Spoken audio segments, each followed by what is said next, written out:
signifies 10 years since Atticus entered the unforgiving architecture of professional wrestling. What follows is not a retrospective, but a dissection of memory in a rad extreme of consciousness, where time folds, identity fractures, and the boundary between performance and person dissolves. Make sure when you come in, you lock the door behind you. We don't want anyone else getting in. Tell me what happened in the parking lot of that. What happened? Shit, that bitch ass. Why?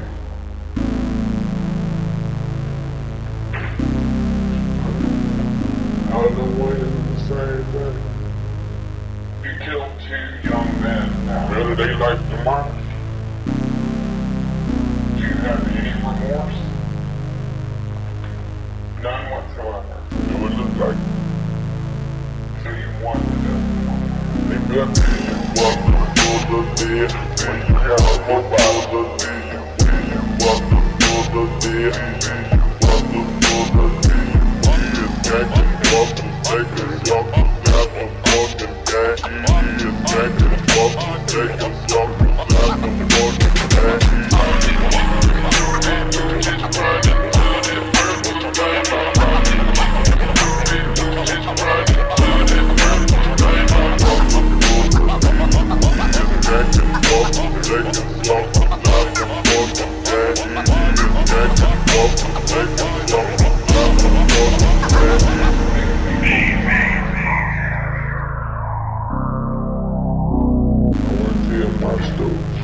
What is your story? I don't know about it anymore. Shit, the whole shit. I'm gonna tell you how what it is.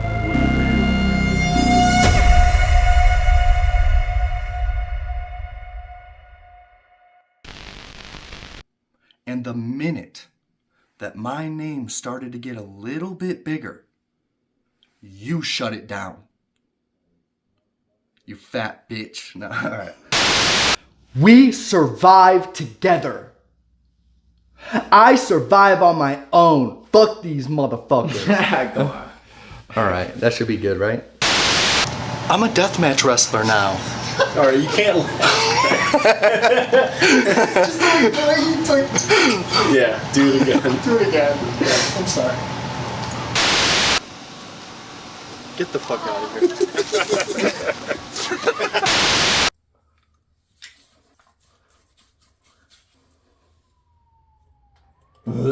Dude, that was crazy. I don't know why I did that.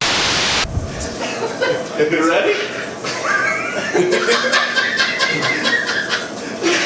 I know he's looking for, but the mask is cocked up. That's so funny. He can't stop laughing at you wearing that Donald Trump mask. Look at him. When you step up, Eric, just like only come to like this first carpet. Can you see me right now? Yeah, I can see you. I'm at like an angle. Yeah, just do that. Do it on the other side. Don't do on that side. Yeah, like that. That's fine. So you want me to come no farther than here? Yeah. Okay. And you can fucking push me right through the fucking door. Alright. Tony, stay with me. Do you want to do any other faces? I mean, maybe like a tongue face Yeah. or something. Run some music to get you in the mood. Yeah, give me some like. So I got some hard shit for you. Yeah, if you turn on the Burger King song, I swear to God. I'm not. Whopper, Whopper, Whopper Jr. Alright, ready? This is not it. If you could offer one piece of advice to your younger self right before stepping into the wrestling industry, what would it be and why? I would warn myself about the idea of letting praise and attention go to my head. I entered this business directly out of high school. I had a big problem with authority. I didn't have many close friends. I definitely wasn't the guy that girls were lining up to talk to. And I'm not gonna act like I was bullied. I mean, I had an older brother, so I didn't really have to deal with that.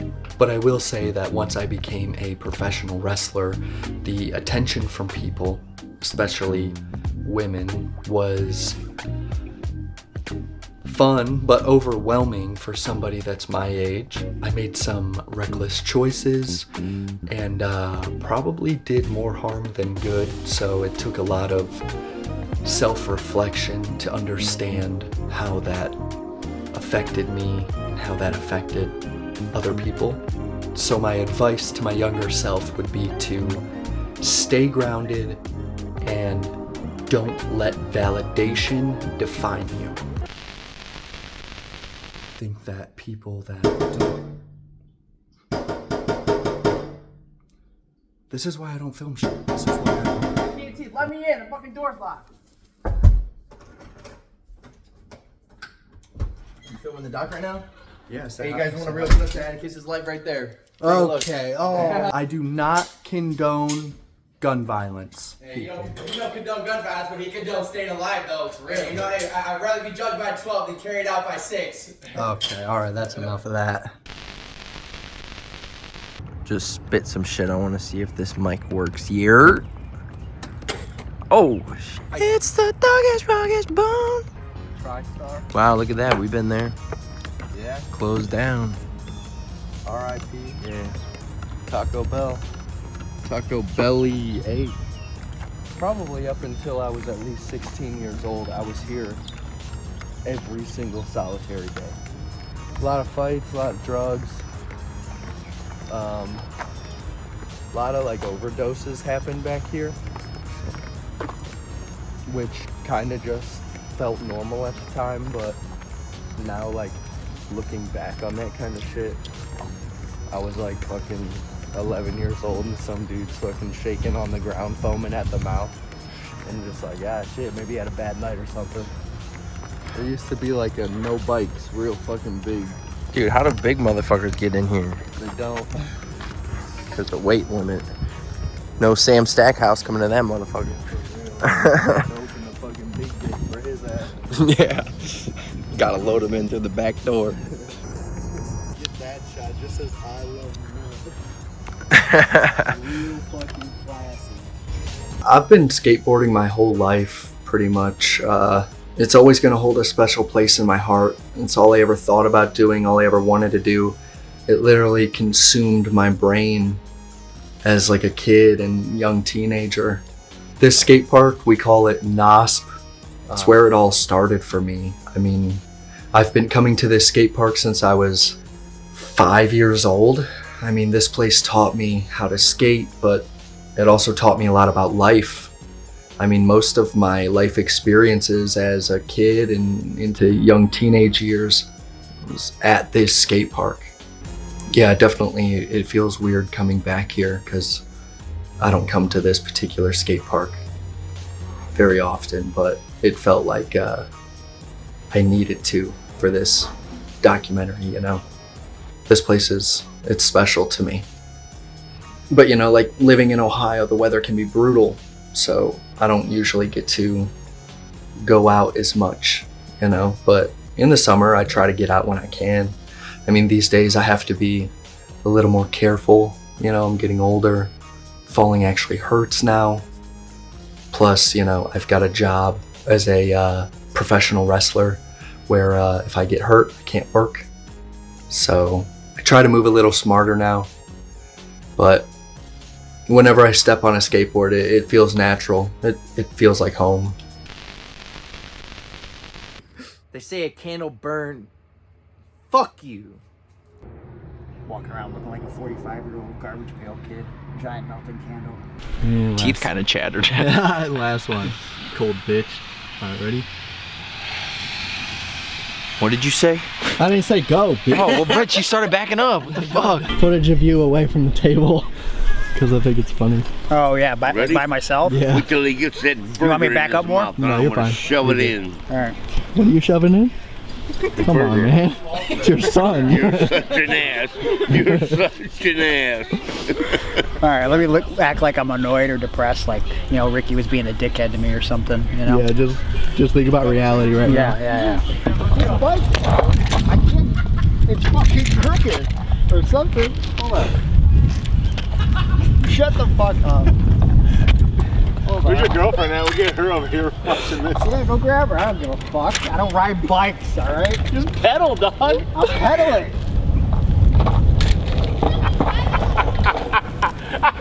Why are you going left? Because you're turning the wheel. No, I'm not. This brake doesn't work at all. Don't fucking touch me, bitch. Why you gotta wear the same shirt as me? All right, go ahead. Same. I don't give a fuck. Me personally, I think one of the most overlooked yet fundamentally vital aspects of professional wrestling starts with what you wear, right? Like it's the visual language that speaks before you ever even have to say a word. It tells the audience who you are or who you want them to believe you are, right? I take the time to design and craft my own gear because I know that wrestling is more, I know that it's a narrative, and the audience, whether they know this consciously or not, are reading into every detail, down to the color of your boots, the stitching of your jacket, the symbols you choose to wear. Every detail reinforces your identity, or it weakens it. Like a great wrestler without a strong look is like an actor in like the wrong costume, right? Like at that point you're just playing dress up. But like when the visuals align with like the energy, the intention, the music, the movement, it creates like a cohesion that the audience feels on a deeper level. And that's when like pro wrestling is so much more than just wrestling. And I'll show you on TV. You guys can be wrestlers on TV. Not the stop sign. Get him. Oh! And the winner is Kane. I'm Kane. You're Kane? He's the Undertaker. The color scheme was definitely deliberate. It's like a gradient transition, like white to black to white, with the black meeting in the center. It was meant to kind of evoke a moral tension. I guess the idea of like light being confronted and consumed by darkness, but then re-emerging. It's like a visual metaphor for the character I was portraying, On this leg was a skull with Fuego del Sol's mask, the skewers driven through the eye sockets, which was obviously a reference to our encounter in Atlantic City. Barbed wire prison fence, symbolizing confinement, which I've been trying to kind of tell that story since I came back to GCW. The opposite leg has the phrase, stop snitching, or stop snitching, which I've kind of like put on a bunch of my stuff. I guess it's a blunt message.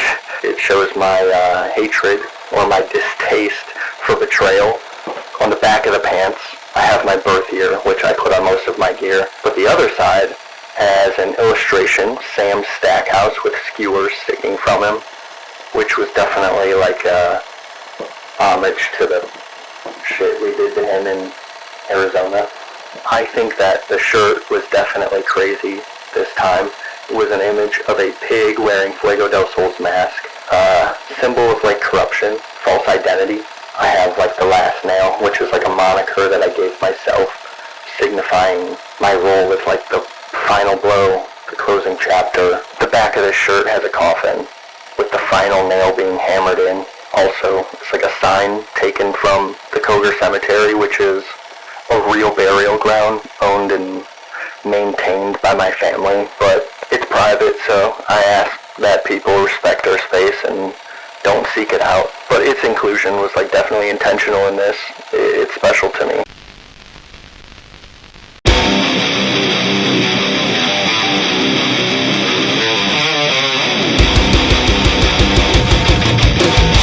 My favorite flavor of popsicle is dick. Yeah, way down yonder on the Tennessee, you never knew how much that muddy water meant to me. But I learned how to swim and I learned who I was. A lot about living and a little about love. Yeah, way down yonder on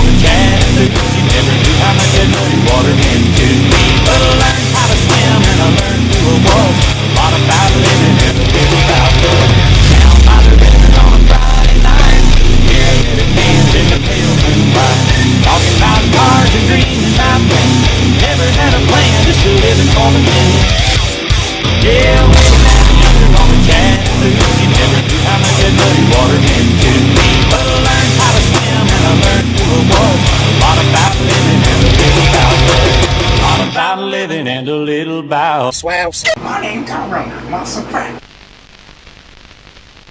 My brother, Otis, my cousin Christian, we grew up backyard wrestling. I mean, like, it was just, we were kids who lived and breathed this, completely obsessed with professional wrestling as far back as I can remember. I mean, it wasn't a phase, it wasn't a hobby, and we would take it as far as we can go with what we had, and we'd have shows and we'd have fans there. It was actually one of the shows that me and my brother did. Our trainer showed up, and that's what like led to us training and actually doing this for a living. Now when I see Christian's little brother and his friends doing it, it hits a different part of me. They have the whole setup, the whole deal, the trampoline with the ropes and an entranceway, and they've got like the weapons and stuff underneath.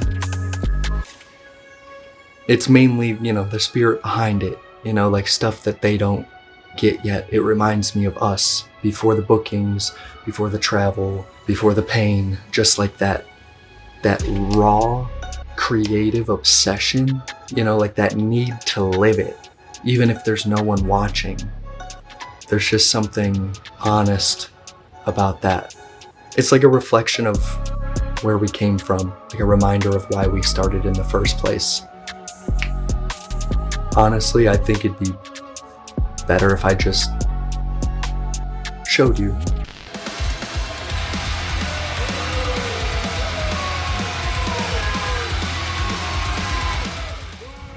Just being in this miserable piece of shit city makes me fucking sick. You people are nothing more but lower class, white trash pieces of garbage. We got a mother in the front row that taught her daughter how to suck.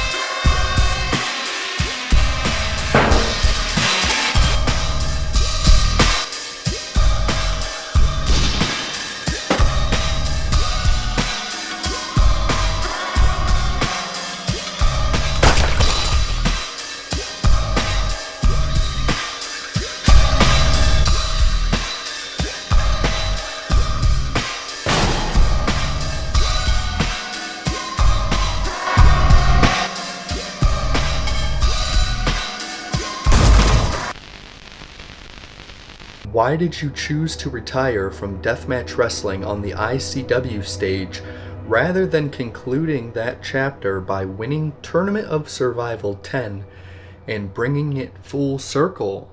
It's pretty interesting.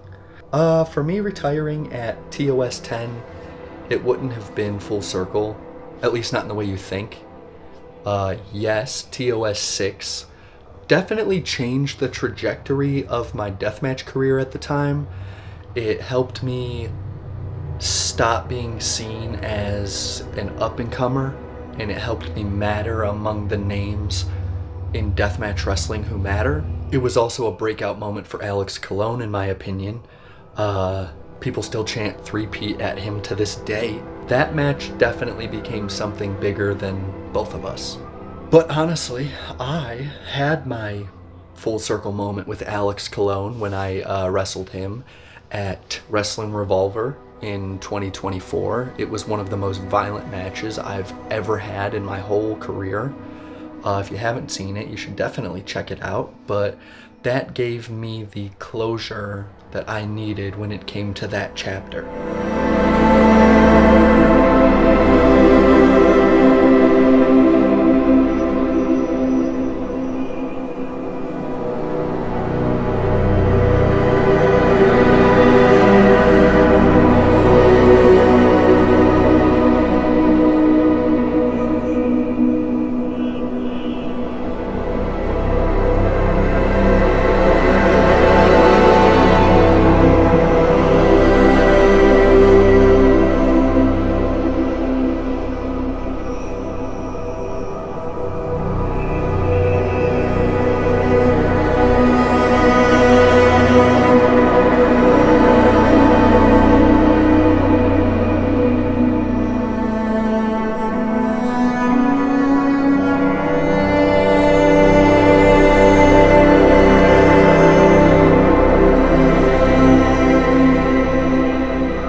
As for why I chose to end my deathmatch career at ICW, it just felt right, you know. I poured so much of myself into that company and had some of the most brutal death matches I've ever had in that company.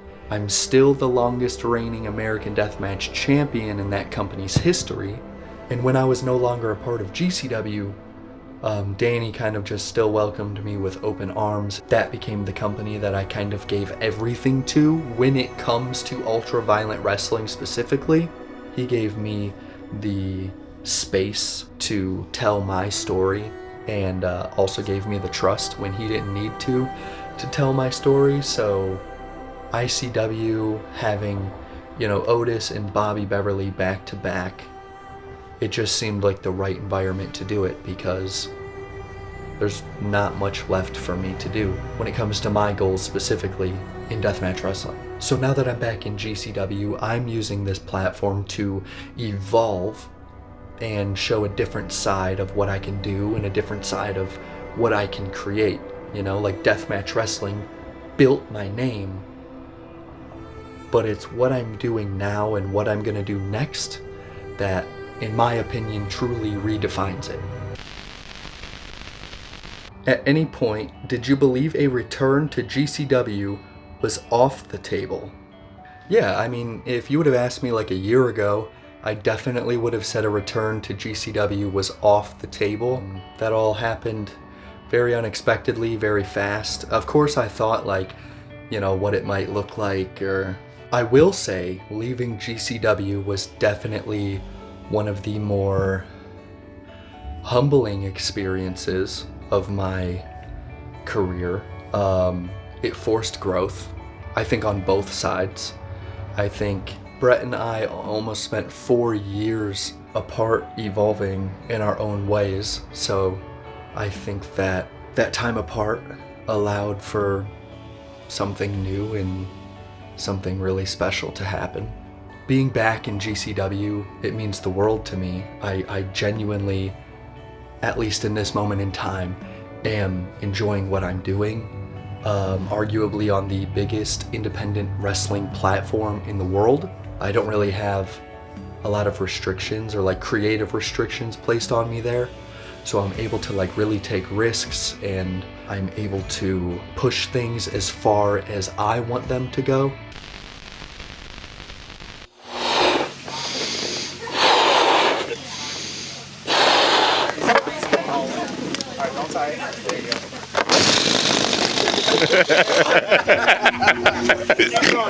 I'm sorry, that was I didn't expect it to be that funny. Oh, wait a minute, do I look bald on this side? That's my bald. Okay, it's worse on this side. I'm still sensitive about it. All right, So am I. I'm sure you were sensitive about it for a long time. 10 years. Yeah, mine's been I'm sorry. Would you tell Terry Funk to cut his hair? No. All right, so I don't want to hear it. I told you to keep it. I know, I kind of like it. You didn't tell me that. God damn.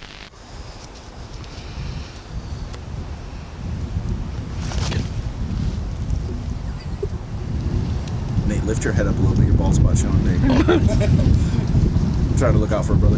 He's gonna put a shine spot on it like he did with me. That's gonna happen. All right, we console each other. You're sad. Honestly, I mean, again. What were the key factors that led to the decision to bring 440 to an end, and how did that chapter shape you? Ending 440 was definitely one of the hardest decisions we've ever had to make, but it was necessary. You know, that faction was more than just a wrestling angle. It was real.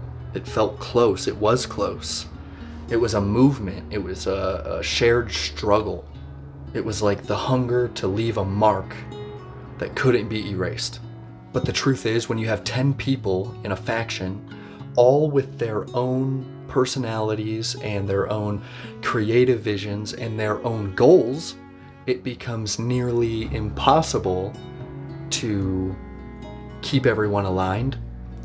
Not everyone agreed, and not everyone was willing to compromise. And I think that creative tension can be a good thing, but when it stops being collaborative and starts becoming personal, it kind of breaks the foundation. Some people chose to distance themselves because I returned to Game Changer Wrestling, and that's heartbreaking, but it's out of my control. But 440 left a legacy. You know, we made people feel something real. And clinging on to the faction for the sake of nostalgia, in my opinion, just keeps you stuck. And I've said it a million times, I refuse to run in place. That's with the character and in my real life. I refuse to run in place. And right now, I'm focused on building something new that reflects the person that I am now. 440 is always going to be a huge part of my story, but it's no longer the chapter I need to be writing. I've participated in cosplay wrestling about once a year since I started wrestling. The company I debuted with, Mega Championship Wrestling in Elyria, Ohio, they put on a show at an event called Colossal Con, which I guess is like a anime convention. I'm not really into anime myself, but I guess I can understand why people enjoy it. I genuinely love seeing everyone in costume. I guess for me it's a fun opportunity to step outside my usual style and I guess try something different.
How have your parents responded to your career in professional wrestling, and has their perspective shifted over the years?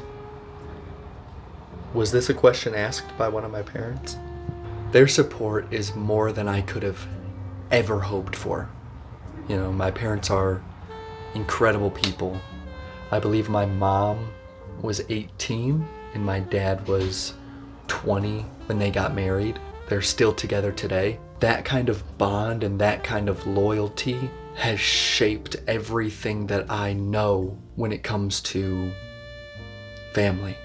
When I first told them that I wanted to train to become a professional wrestler, honestly, they stood behind me without hesitation. My parents are extremely supportive. They've come to so many of my matches. They've watched probably every single match that I or my brother has ever had. I guarantee you they haven't missed one. My loyalty runs deep with that kind of stuff. Otis and Christian, you know, they're my family, but they're my actual real life best friends. Knowing that our entire family stands behind us with that kind of love and that kind of commitment is one of the biggest reasons that I guess I've made it this far. It's the kind of support that makes everything feel possible, as long as we stay out of trouble.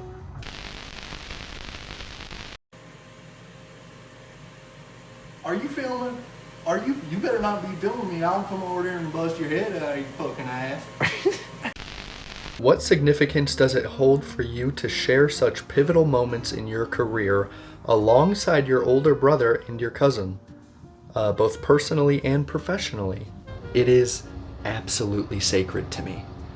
In a business that's often built on ego and can be isolating, having my brother there has grounded me in more ways than I can even say. I mean, he's not just my brother, he's my day one because he's older than me. You know, he's always been there. He's my reminder of what we've fought through to get here. We've bled together, we've traveled broke together, we've dreamt together, and we've grown into something bigger than just two dudes from Cleveland, Ohio chasing a shot. We built a legacy that's ours, and no matter how far we go in this business or in life, nobody can ever take that away from us. And Christian too, you know, having them both there has made some of the most hardest moments survivable, some of the best moments unforgettable. When I have them by my side and I look at them from across the ring, I know that this isn't just about wrestling anymore. You know, this is the kind of bond that can't be manufactured. So sharing this ride with them has definitely made everything deeper, more real, and I wouldn't trade it for the world. I'm very grateful, and very present in the moment. Well, I appreciate you watching this long. This is my last raw reflection for this documentary, and we can call it a night. Right now, it's June 8th, 2025.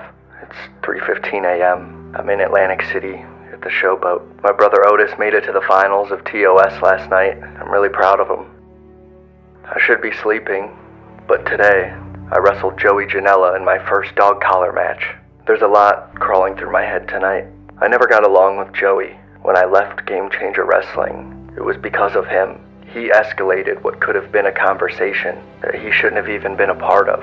He said, "The Mox match is off." He said, "You're not welcome here anymore." I'm not here to pretend I was innocent, but the way he moved changed the trajectory of my entire life. My living situation collapsed. My name got cold. I lost it all before I crawled back from the bottom. I never gave up. Whether I like it or not, Game Changer Wrestling is the independent scene, you know, like it's the cathedral. And if you want to be seen, you have to be on this side of the fence. You either work here or you only do death matches. I've worked my way out of the trenches to get here, and then I got sent back, and then I dug my way out again. People thought the bridge was ashes, and it was. But me and GCW rebuilt that bridge. One of the biggest moves I made when I came back was honestly agreeing to work with Joey Janela. Not because I forgave him, not because I forgot, because I had something that I needed to prove. I don't like him. We don't talk. We don't pretend. We nod in the hallway like two guns passing in the dark. But this time, I brought my family with me. And when they're with me, I'm untouchable. We've all been through way worse than this. Look, I'm not trying to make my name off some comeback story, but after tonight, I think I'm gonna challenge Effie. I'm gonna challenge him for the GCW World Championship in Dallas, Texas, the city where I was supposed to wrestle Mox. And I sat with myself, I stared into the ceiling fan thinking for hours, what does it mean to be a champion? To me, it's not a medal, it's a spotlight, a responsibility.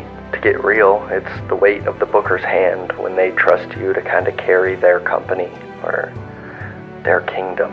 I've never been more ready because this is all I know. This is all I've got. I don't have a backup plan. I don't have a degree or a trade. I've only ever bled for this. I've only ever wanted this.